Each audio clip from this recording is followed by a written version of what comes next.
Hey guys, welcome back to my channel. Today is Monday and I'm here with Lecture Monday, and this is the last but most important crop. Paddy, scientifically known as Oryza sativa. Chromosome number 2n is equal to 24. Now, this is the staple food for more than 60% of the world population, and most of the people generally in Southeast Asia. And also about 90% of the rice grown in the world is produced and consumed in Asia itself. Now, this crop is grown in wet tropical climate and also in humid region of subtropics. Among cereals, rice hold the first position of area and production in India. Now, white rice contains 6 to 7% protein, while 7.9% protein is found in brown rice. 2 to 2.5% fat is found, which is lost during milling. Now, hulling percentage in rice is 66%, or you can say 2/3 of paddy.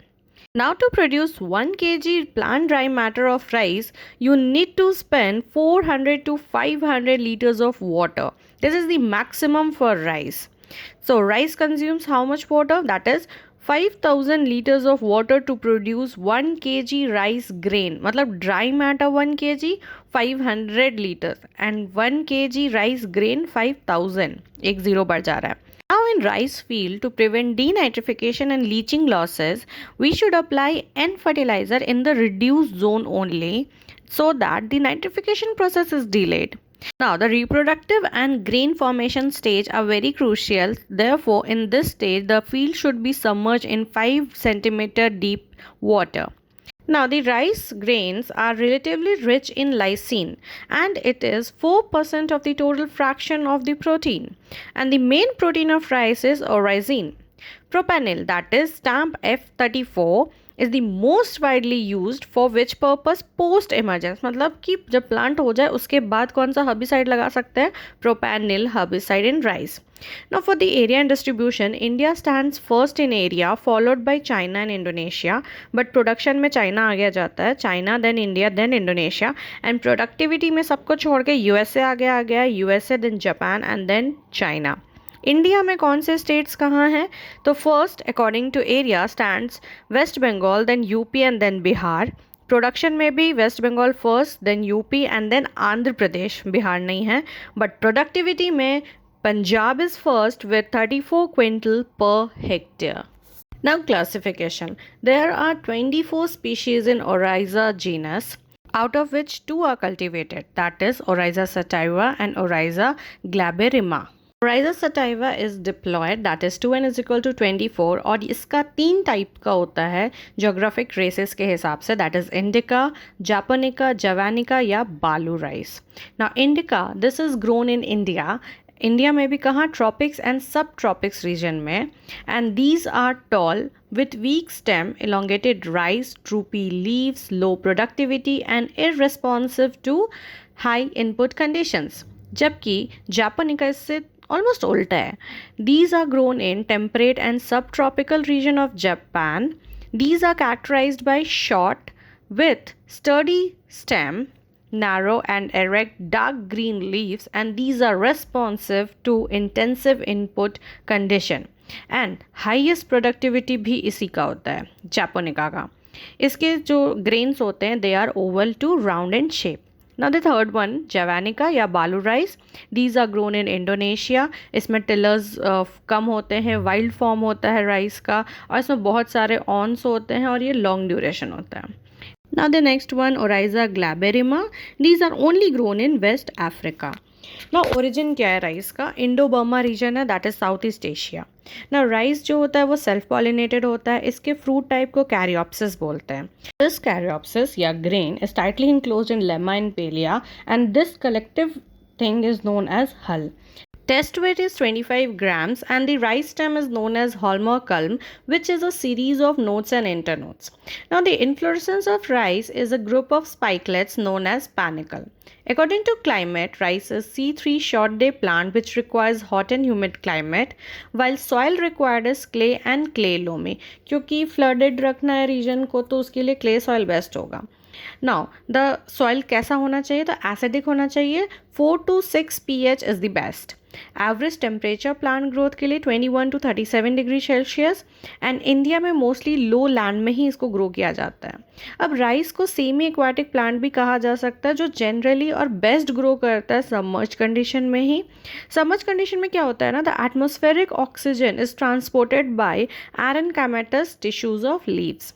अब season कब किसको sow करना है, तो aus variety या aus rice को we can sow April and May, aman kharif that is in June July, boro spring that is sown in November December. Aus A से April, अमन गर्मी के बाद ऐसे अमन चैन मिलता है ना जून जुलाई में, boro such a boring day तो बोर हो रहे स्प्रिंग में नवंबर दिसंबर। Now in north west part of the country only aman मतलब खरीफ वाला ग्रो कराया जाता है, क्योंकि वहाँ पे ना टेम्परेचर बहुत ही ज़्यादा फॉल कर जाता है विंटर सीजन में, तो वो ग्रोइंग टेम्परेचर राइस को प्रोवाइड ही नहीं करा पाता है, इसलिए नॉर्थ वेस्ट पार्ट में क्या ग्रो कराते हैं हम लोग, aman kharif crop. Now the varieties, world में फर्स्ट ड्वार्फ वेराइटी है TN1 इन ताइवान, ये बना था 1964-65 में। First high yielding dwarf variety जो है that is IR8, and this is a cross between Peta and DG Wu Gen, and this was first known photo insensitive variety released by IRRI in 1966, that is International Rice Research Institute. Now literal meaning of DG Wu gene is brown tipped short legged, brown tipped short legged. Now in 1964 ये TN1 variety जो है ये India में introduced हुई थी, TN1 that is Taichung native 1. Now the second variety to be introduced from IRRI Manila, Philippines in 1965, next year it was IR8. First TN1 and second IR8. Now the first Indian high yielding variety जो कि earliest semi dwarf variety थी that is Jaya, ये release हुई थी 1968 में, 3 साल के बाद, and evolved by Dr. Shastri, and this was a cross between TN1 crossed with type 141. And if we compare the yield with TN1 and IR8, then this gives a better yield. Therefore, it is also known as miracle rice in India. Jaya ko miracle rice in India. Now, Katak, that is Odisha, evolved two varieties, Malinga and Mahshuri. Now, two mutant dwarf varieties are Jagannath and Satari. अब direct seeding के लिए कौन सा variety use कर सकते हैं, बाला हो गया, कावेरी हो गया, Nagina 22 and Pusa 2 to 21. Now BLB tolerant that is bacterial leave blight से टॉलरेंट कौन सा वेराइटी है, तो TKM6 है, TKM6 BLB, इधर भी 3 अल्फ़ाबेट, इधर भी 3 alphabet. Now salinity tolerant IR8 and Lunishree, IR8 and Lunishree salinity से टॉलरेंट है।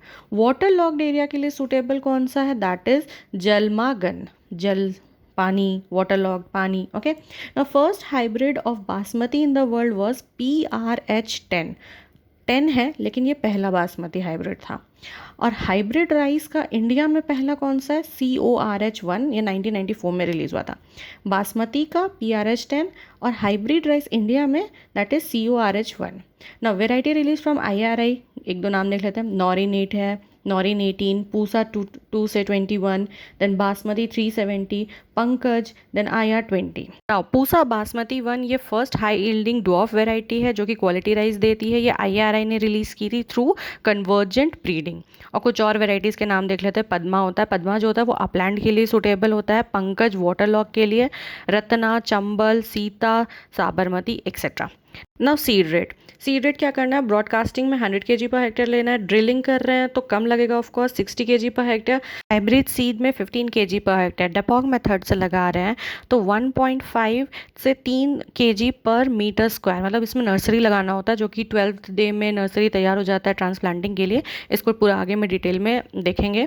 अब स्पेसिंग क्या होता है, स्पेसिंग होता है 20 × 10 सेंटीमीटर। फर्टिलाइजर मैनेजमेंट देख लेते हैं, NPK 100:60:60 होता है, 25 kg जिंक सल्फेट लास्ट पर्डिंग में डाल सकते हैं, हाई यील्डिंग वेराइटीज़ के लिए हो गया। वाटरलॉक पडल सॉइल में क्या होता है, दो तरह के जोन्स बन जाते हैं, एक अपर जोन और एक जस्ट उसके बिलो वाला जोन। अपर जोन को ऑक्सीडाइज बोलते हैं, नीचे वाले को रिड्यूस जोन बोलते हैं। अपर जोन होता है 1 से 10 mm तक थिन लेयर होता है, इसमें ऑक्सीजन होता है इसलिए इसको ऑक्सीडाइज जोन बोलते हैं, और उसके जस्ट बिलो होता है रिड्यूस जोन जिसमें कोई ऑक्सीजन नहीं होता है। Now we should use nitrate fertiliser paddy field में, क्योंकि लीचिंग और डीनाइट्रिफिकेशन बहुत ज़्यादा होता है। और अगर हम लोग ammoniacal form of nitrogenous fertiliser use कर रहे हैं लो लैंड में, डीप प्लेसमेंट करना है हम लोग को इसका, तो इसको हम लोग रिड्यूस जोन में सिर्फ डालेंगे। और नाइट्रेट फर्टिलाइज़र अगर डाल रहे हैं तो ऑक्सीडाइज जोन में सिर्फ डालेंगे ना। नाइट्रोजन यूज़ एफिशिएंसी कितना होता है राइस में? 30 to 40% होता है। This is a common question asked. Now biological nitrogen fixation, if we do this then 25 to 30% जो रिक्वायरमेंट होता है फर्टिलाइज़र का वो घट जाएगा if we use bio fertiliser, that is जैसे कि एल्गी हो गया या कुछ हो गया।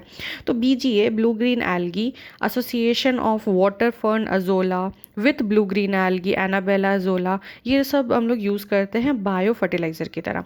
Then one more is azotobacter, ये जो होता है ये non symbiotic nitrogen fixing bacteria होता है, ये भी फिक्स करता है, ये अपलैंड राइस में यूज़ होता है। तो क्वेश्चन ऐसे भी आते हैं कि नॉन सिम्बायोटिक कौन सा हम लोग यूज़ करते हैं राइस में, तो that will be Azotobacter. Now Khaira disease, Khaira disease zinc deficiency से होता है, नर्सरी स्टेज में होता है। इसमें क्या होता है ना, जो टिप होते हैं लीव्स के वो येलो हो जाएंगे, ड्राई हो जाएंगे, प्लांट्स का हाइट छोटा रह जाएगा, फिर रस्टेड कलर मतलब रस्ट जैसा कलर, ब्राउनिश रेड जैसा कलर लीव्स का दिखने लगेगा। इसको पहली बार रिपोर्ट किया गया था वायल नेने ने 1966 में एट पंतनगर उत्तराखंड। इसको मैनेज कैसे करना है? स्प्रे करना है eight the rate of 5 kg zinc sulphate nursery में, नर्सरी स्टेज में हो रहा है तो उसी में करेंगे, जिंक सल्फेट डाल देना है, जिंक की कमी हो रहा है जिंक डाल दो। अगर फॉलियर स्प्रे करना है तो 0.5% का सोल्यूशन लेंगे जिंक सल्फेट का और इसको अर्ली स्टेज ऑफ क्रॉप में डालेंगे। नाउ नेक्स्ट है ब्राउनिंग ऑफ राइस। इसमें क्या होता है, आयरन की टॉक्सिसिटी हो जाती है। कौन से सॉइल में सबसे ज़्यादा होता है? ये waterlogged acid sulphate soil of ultisols and oxisols में होता है। इसमें स्टार्टिंग में क्या होता है कि लीफ टिप्स में पर्पल कलर का कुछ दिखने लगेगा और फिर फाइनली वो लीफ पूरा स्क्रॉच्ड हो जाएगा। नाउ इसके लिए क्या करें? इसके लिए फाल्गुना वैरायटी को लगाएं, ये टॉलरेंट होता है Fe टॉक्सिसिटी से। नाउ नेक्स्ट है सिलिकन इन राइस। सिलिकन बहुत ही एसेंशियल न्यूट्रिएंट होता है राइस का।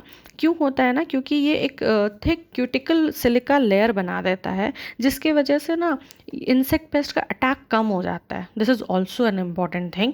नाउ सिलिका डेफिशिएंसी में क्या होता है कि प्लांट्स एकदम सॉफ्ट ड्रूपी हो जाएंगे एंड सिलिका ना पैनिकल इनिशिएशन स्टेज में के लिए बहुत इंपॉर्टेंट है ये न्यूट्रिएंट। उस समय क्यों इंपॉर्टेंट है? क्योंकि उस समय रूट की एक्टिविटी ना बहुत घट जाती है, लेकिन ट्रांसपिरेशन उतना ही ज़्यादा हो रहा है, ट्रांसपिरेशन ज़्यादा होता है, रूट की एक्टिविटी घट जाती है, तो एक लेयर चाहिए अपने को ना, तो इंसेक्ट पेस्ट का अटैक को भी रोकता है। अब इसके लिए क्या करना है? इसके लिए हम लोग को कैल्शियम सिलिकेट डालना है जिसका सबसे अच्छा सोर्स होता है basic slag at the rate of 1.5 to 2 tonne पर हेक्टेयर। नाउ वीड्स बहुत दिक्कत करते हैं, तो वीड मैनेजमेंट कैसे करना है? कौन कौन से वीड्स लगते हैं? इकाइनोकोला क्रुसगैली लगता है जिसको बार्नयार्ड ग्रास भी बोलते हैं, एंड देन ई कोलोनम, ये वाइल्ड राइस होता है। ये दो मेजर वीड्स है राइस के ना। वीड का जो प्रॉब्लम होता है ना वो अपलैंड में ज़्यादा होता है as compare to low land. तो लो लैंड एल से लो, एल से लेस, वहाँ लेस होता है ना। हर्बिसाइड्स हम लोग क्या क्या यूज़ करेंगे देख लेते हैं। 4 हर्बिसाइड्स का नाम है, दैट इज़ बेंथी कार्प जिसका ट्रेड नेम होता है Saturn eight the rate of 2 kg AI पर हेक्टेयर, ये प्री इमरजेंस होता है। देन प्रोपैनिल हम लोग आगे देख चुके हैं, stamp F34 eight the rate of 3 kg AI पर हेक्टेयर।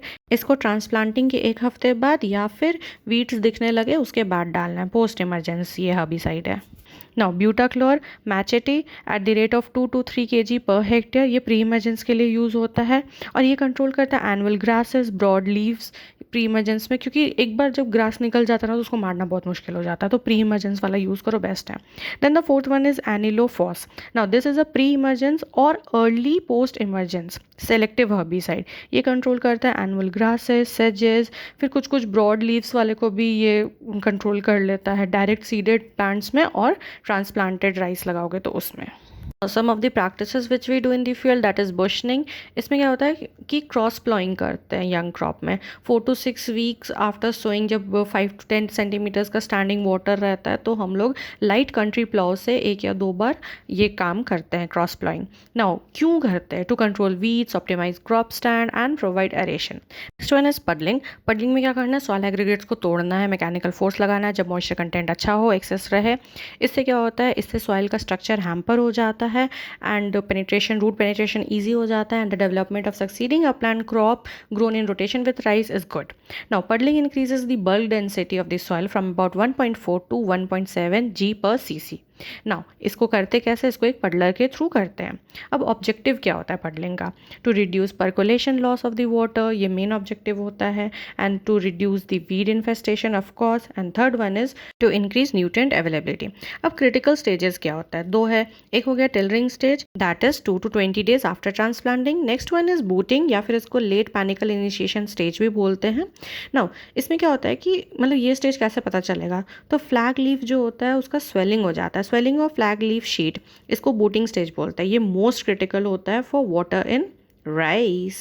नाउ नेक्स्ट है डेपोक मेथड, जो हम लोग ऑलरेडी डिस्कस किए थे सीड रेट में, कि इसमें 1.5 से 3 kg पर मीटर स्क्वायर सीड चाहिए होता है। नाउ ये इंट्रोड्यूस हुआ था फिलीपींस से। इस मेथड में जो सीडलिंग होती है वो 12 दिन में रेडी हो जाती है, I told you, for transplanting. Now it comprises rising of a dense standing seedling without contact of the soil, soilless में हम लोग इसको ग्रो कराते हैं।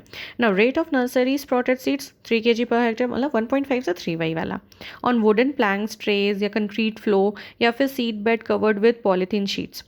Hence 25 to 30 meter square nursery area is sufficient for 1 hectare। तो 1 hectare के लिए अगर हम लोग को लगाना है तो 25 से 30 मीटर स्क्वायर एरिया में ही नर्सरी का हो जाता है ना। Hybrid rice, in last decade of 1970 hybrid rice सबसे पहले चाइना में डेवलप हुआ था using cytoplasm male sterility fertility restore gene system. उसके बाद सेकेंड इंडिया में हुआ था, and the varieties grown commercially were APRH1 APRH2, ये दोनों आंध्र प्रदेश का, देन KRH कर्नाटका का, एंड MGR1 तमिलनाडु का, एंड PHB71 ये एक लौता प्राइवेट ऑर्गेनाइजेशन का बनाया हुआ हाइब्रिड राइस है। Now the next one SRI method, that is system of rice intensification. ये बहुत ही बेनिफिशियल रहा है। This was developed by Henri de Laulanie in Madagascar in 1980s। Now this is an agroecological approach. इससे क्या होता है, प्रोडक्टिविटी बहुत ज़्यादा बढ़ जाता है इरीगेटेड राइस का। इसमें हम लोग क्या करते हैं, management of plant, soil, water and nutrient, cultivation of rice, इन सब को मैनिपुलेट करते हैं ताकि हम लोग ज़्यादा से ज़्यादा ऑर्गेनिक मैन्योर का यूज़ करें एंड इंटेंसिफाई करें प्रोडक्टिविटी को। इसका बेसिक प्रिंसिपल होता है कि प्लांट पॉपुलेशन को घटाओ, इरिगेशन क्वांटिटीज़ को घटाओ और सॉइल कंडीशंस को बढ़ाओ, हर्बिसाइड केमिकल्स का यूज़ सबसे कम करना है। इसका बेनिफिट्स क्या क्या हुआ है, 20 to 100% या उससे भी ज़्यादा ईल्ड बढ़ा है, 90% रिड्यूस हो गया है सीड रिक्वायरमेंट का, एंड अप टू 50% हम लोग पानी सेव कर लेते हैं। तो SRI मेथड में मोस्ट कॉमन क्वेश्चन 50% पानी सेव हो जाता है।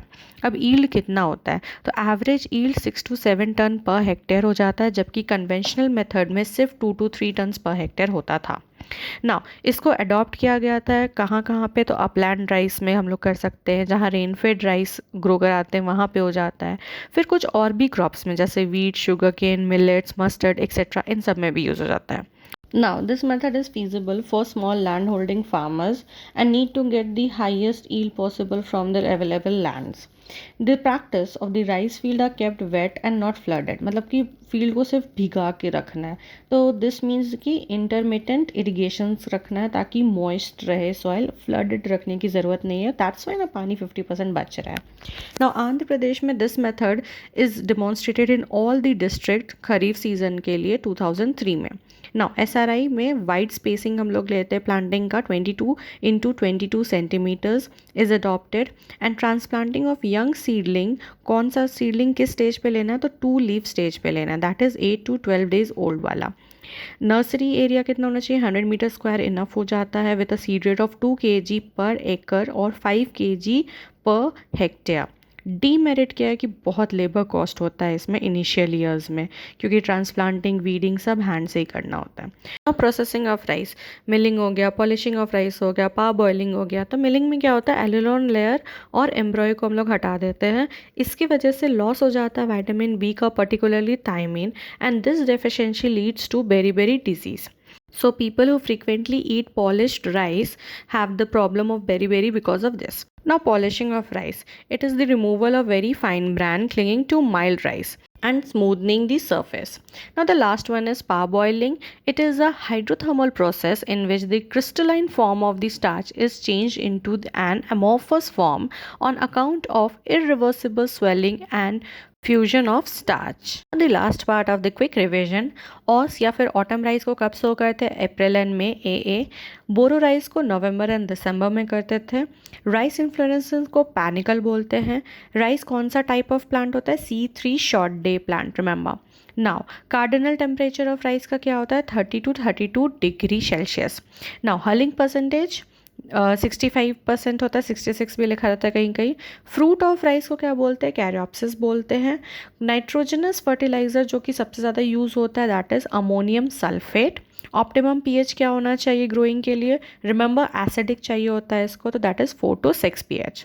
Now mat type of nursery paddy के लिए यूज़ होता है। टेस्ट वेट कितना होता है बासमती का? 21 ग्राम, जबकि राइस का अगर पूछेगा तो 25 grams. Now maximum exporter of rice in world कौन है? थाईलैंड है exporter, Thailand. And most critical stage for water booting stage. Bio fertiliser सबसे ज़्यादा जो राइस में यूज़ होता है that is azolla. Now dapog method में सीडलिंग कितने दिन में तैयार हो जाता है? That is 11 to 14 days। Most dominant weed rice में कौन सा होता है? काइनोकोला स्पीशीज़ है। वाइट आई ऑफ राइस क्यों होता है? आयरन डेफिशिएंसी से होता है। आयरन टॉक्सिसिटी से क्या होता था? ब्राउनिंग होता था। The gas that emits from rice field methane, we all know. एक ही अच्छी डिजीज़ जो राइस में होता है वो क्यों होता है? H2S टॉक्सिसिटी की वजह से होता है। नाउ नाइट्रोजन लॉसेस सबसे ज़्यादा राइस क्रॉप में क्यों होता है? डिनाइट्रिफिकेशन की वजह से होता है।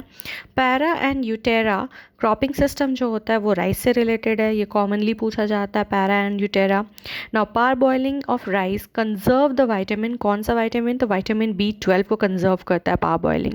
Now seed rate in dapog कितना था? 3 to 4 kg per meter square। Now area required for seedling preparation कितना डेपोक मेथड में है? 25 to 30 metre square. Miracle rice of India किसको बोलते हैं? जया को बोलते हैं, remember. Gene responsible for dwarfing क्या होता है? DG वू जीन, कॉमन क्वेश्चन। स्पेसिंग क्या होना चाहिए राइस सोइंग के लिए? 20 into 10 centimetres. Now zinc deficiency से खैरा डिजीज़ हो रहा है एंड कॉपर डेफिशिएंसी से रिक्लेमेशन डिजीज़ हो रहा है। एंड राइस ग्रेन को एक्स्ट्रा लॉन्ग साइज़ कब बोलेंगे? जब वो 7 mm हो या उससे ज़्यादा हो। So this was all about rice. It was a long chapter, but it was a good one. So if you like the video, please hit the like button, share it, and don't forget to subscribe my channel. I'll again come up. Till that, take care. Bye bye.